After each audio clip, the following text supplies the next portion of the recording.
Sulitnya merapikan Tanah Abang, apa sebenarnya menjadi kesulitan? Apakah solusinya masih bisa kita cari? Kita masih optimis sebenarnya. Sudah bersama dengan Pak Yayat Supriyatna, pengamat tata kota. Selamat malam Pak Yayat. Malam. Ini apa Tanah Abang nih, kita sering sekali bicara mengenai Tanah Abang. Udah lama. Semrawut dari zaman selalu. Pak Jokowi juga sudah dicoba dari lama. Karena Tanah Abang itu punya sejarah lama. Dia pasar udah bukan pasar lokal lagi, pasar udah internasional. Berada pada simpul jantung ekonomi Jakarta dan bersinergi dengan simpul transportasi, stasiun kereta api, kemudian dekat dengan pusat kegiatan utama. Jadi kalau dari sisi historisnya, memang ibaratnya tumbuh kembangnya pasar itu yang mungkin tadinya tidak berada di pusat kota, sekarang berada di pusat kota.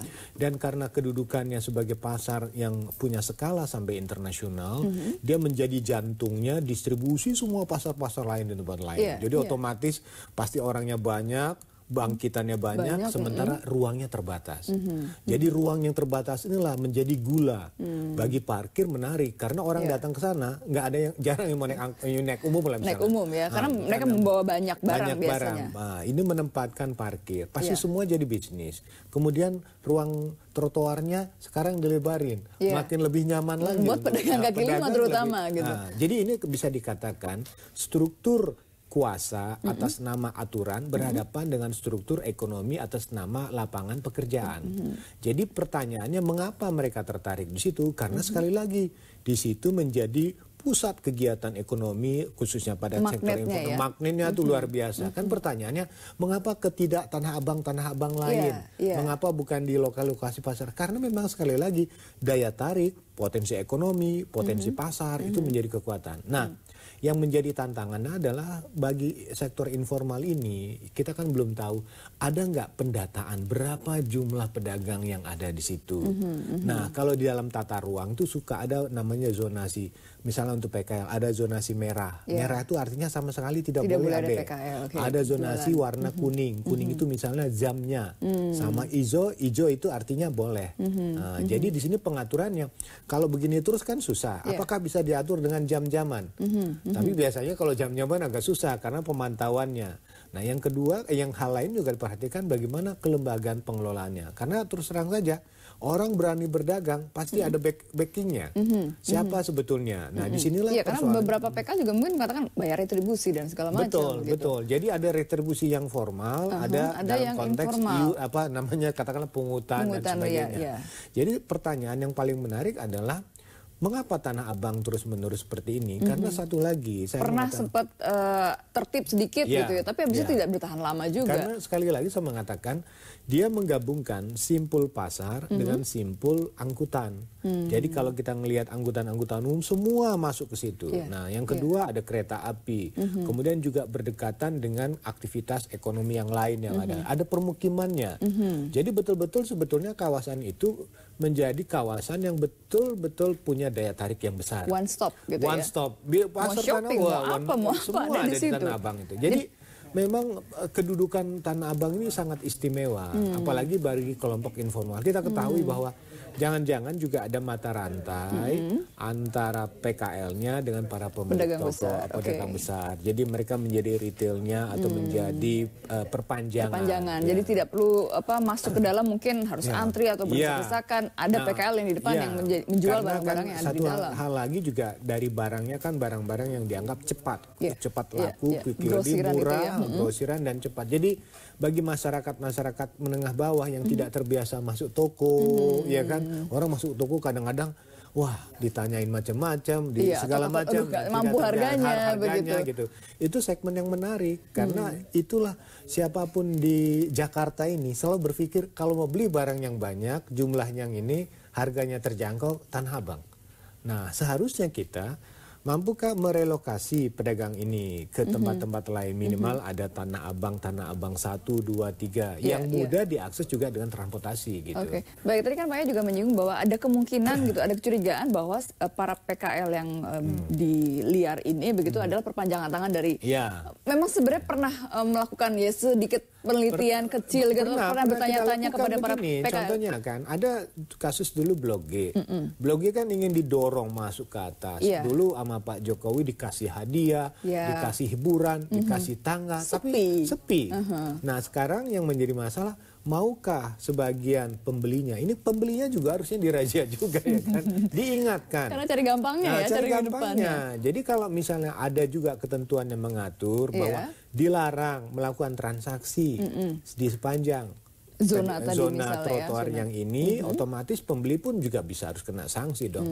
Jadi ketika pembeli tahu bahwa dia harus masuk ke dalam pasar, maka kita harus dorong pedagang itu ke dalam. Nah, yang lain juga menarik adalah perlu nggak ada insentif misalnya. Nah, kita kan yang terjadi sekarang kiosnya mahal banget nih. Nah, yang menjadi masalah ketika kios itu semakin mahal, barang omsetnya agak menurun, orang pingin barangnya cepat laku. Jadi otomatis kadang-kadang pedagang atau pemilik toko pasti tidak mau menunggu barangnya lama begitu gitu ya. Maka satu-satunya mungkin bisa didistribusikan, disebarkan dan segala macam. Oke, kita akan lanjutkan kembali perbincangannya usai pariwara berikut. Tetaplah bersama kami.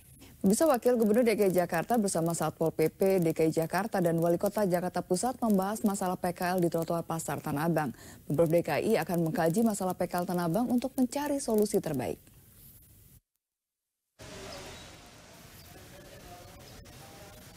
Wakil Gubernur DKI Jakarta Sandiaga Uno menggelar pertemuan dengan Satuan Polisi Pamong Praja DKI Jakarta bersama Wali Kota Jakarta Pusat di ruang Wakil Gubernur DKI Jakarta, Gedung Balai Kota DKI Jakarta, Jakarta Pusat, Kamis pagi. Pertemuan yang digelar secara tertutup ini membahas permasalahan pedagang kaki lima yang mengokupasi trotoar di Pasar Tanah Abang.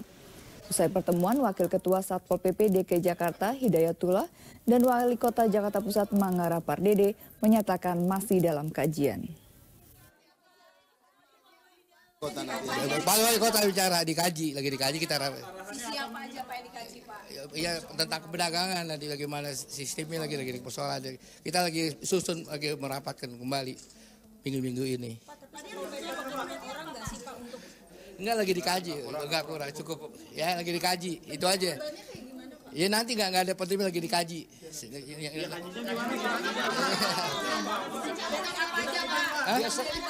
Sama SKPD terkait nanti kita kumpul. Ya itu lagi dikaji, kita nanti kaji. Nanti baru dijakan Pak Gubernur dan Pak Wakil Gubernur. Ya enggak, nanti lagi dikaji aja itu aja. Semua persoalan Tanah Abang itu kita. Utamanya apa sebetulnya? Persoalan utamanya kan ya pedagang sama kemacetan lalu lintas. Ya. Ada penertiban nggak Pak dekat-dekat ini? Pak, geser kanan. Ini akan gaji. Apa gimana Pak? Apa? Diusahakan lagi apa gimana Pak? Nanti kita lihat di lapangan nanti. Ya. Dan kembali kita lanjutkan perbincangannya, masih mengkaji kalau dari wakil dari Satpol PP gitu ya. Nah ini dikaji terus, ini kan sudah lama sebenarnya. Kaji lama, sebetulnya inovatif kan tren terbuka. Ini kan ada OKOC. OKOC saya lihat kemarin ada model delivery-nya ya kan, ada motor yang ada sistem logistiknya, pengiriman barang. Kenapa nggak buat lapak PKL di ini yang resmi, yang formal? Nah, jadi orang tidak harus belanja berpanas-panas ke lokasi Pasar Tanah Abang. Kemudian ini dengan memilih dengan harga yang lebih murah, ini kan menarik. Justru alangkah bagusnya para PKL yang ada di situ itu kan diajak ngobrol. Anda berapa lama dagang di sini, dapat berapa harganya, berapa lama iurannya, berapa habisnya. Kenapa Anda tidak dagang di rumah, dibantu dengan cara teknologi ya kan? Buka aja nanti itu lapak-lapak di sistem informasi. Kalau misalnya ada OKOC atau misalnya nanti ada namanya lapak Tanah Abang, tapi bisa beli di kantor, di rumah, di mana-mana sistem informasi dengan harga yang murah. Jadi ajak kerjasama dengan katakanlah mohon maaf ini saya nyebut ojek yang online itu kan itu bisa barang dengan harga yang ini dan itu lebih banyak membantu dan mereka cukup nanti berusaha di rumah. Ini kan dagangannya coba pakaian, kecuali kalau untuk makanan kecil itu kan tidak terlalu besar. Tapi kalau lihat dari jenisnya itu pasti sandang, pangan yang tidak terlalu banyak itu. Nah kita ingatkan saja bahwa ada salah satu solusi. Yang kedua, misalnya janji untuk membangun mall rakyat, mallnya PKL ya secara. Tapi sekali lagi saya mengatakan kalau membangun gedung sekarang tuh udah malas orang belanja. Toh beda juga karakter para PKL ini dengan mereka yang biasa jualan di toko gitu. Iya beda. Jadi sekarang kan terus terang aja perdagangan di toko maupun perdagangan yang secara terbuka itu kan tidak ini. Nah bagusnya kan Jakarta kan smart city. Cobalah informasikan asosiasi pedagang PKL dirundingkan. Apakah pola ini lebih banyak ruginya atau lebih banyak menguntungkannya? Nah, pemerintah DKI harusnya kan lebih cerdas, lebih inovatif. Bagaimana membangun jejaring, ya kan? Jangan sampai hanya nungguin berapa jam menghabiskan waktu, berapa potong dapat. Aja di situ saja ya kan. Jadi dengan kecerdasan dan inovasi yang dimiliki, saya kira lebih cepat bertindak kan. Panggil penghuninya, panggil pedagangnya. Berapa sih biaya yang Anda keluarkan di sini, keuntungan berapa? Kalau Anda merasakan bahwa dagang di sini sudah tidak menguntungkan, jangan dengan pola lama. Jadi saya kira para pemberi konsep OKOC itu cobalah dengan cara yang bisa mendorong supaya mereka bisa home industry di rumah, kemudian bisa mengembangkan sentra-sentra ekonomi di wilayah. Dan tidak kehilangan pembeli ya. Jadi pembeli sekarang udah lebih cerdas kan. Nah itu untuk pedagang. Nah kan di Tanah Abang sendiri juga ada para pemarkir liar. Nah ini bagaimana kalau untuk solusi yang seperti itu? Atau ya para pembeli yang pejalan kakinya juga mungkin? Begini, saya mengatakan ini kan antara bongkar muat barang, ya kan, itu tidak ada tempatnya di lokasi di situ yang lebih. Dan kedua, para pemilik barang kalau bisa tuh bongkar muatnya di depan tokonya. Sekalian artinya tidak ada sistemnya. Tidak ada sistem untuk. Jadi maksud saya di sini penataan itu juga penting. Loadingnya jelas, memang sudah ada tempatnya. Tapi bagaimana sistem pengaturannya? Yang kedua, sanksi parkirnya gini. Mungkin ada yang bermain parkir lain saya kira. Saya kira kalau di situ ada pengawasan, apakah bisa nggak di Tanah Abang dengan parkir meter selama ini? Atau juga dengan terapan sanksi yang mahal sekali jika melanggar. Kan pilihannya kan sederhana. Mau diderek bayar 500.000 atau di tempat bayar 500.000. Ya kan? Pemilik mobil tidak perlu teriak-teriak ya kan? Mobil yang itu pasti sama. Didereknya sama, di tempat sama. Nah kedua, libatkan teman-teman kepolisian.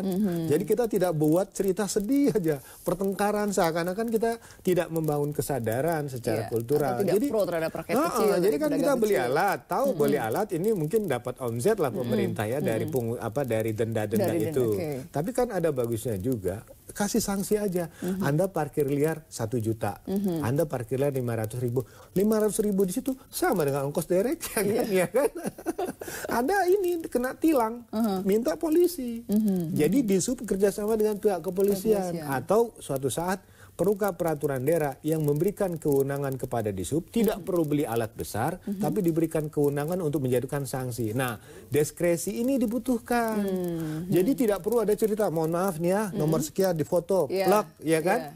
Bahwa di-upload bawah nomor ini, konfirmasi ke pihak kepolisian. Teknologi kan? Iya kan? Nggak perlu harus yang membuat cerita sedih gitu. Kalau menurut saya, kita selesaikan cerita-cerita sedih ini menggunakan teknologi, potret, kasih sanksi. Nanti kalau di Spenda, nanti kalau dia mau bayar pajak, dendanya orang. Itu kan lebih keren kan. Solusinya keren banget sih Pak Yayat. Semoga didengar ya, masukan untuk Pemprov DKI Jakarta. Terima kasih Pak Yayat. Sama-sama.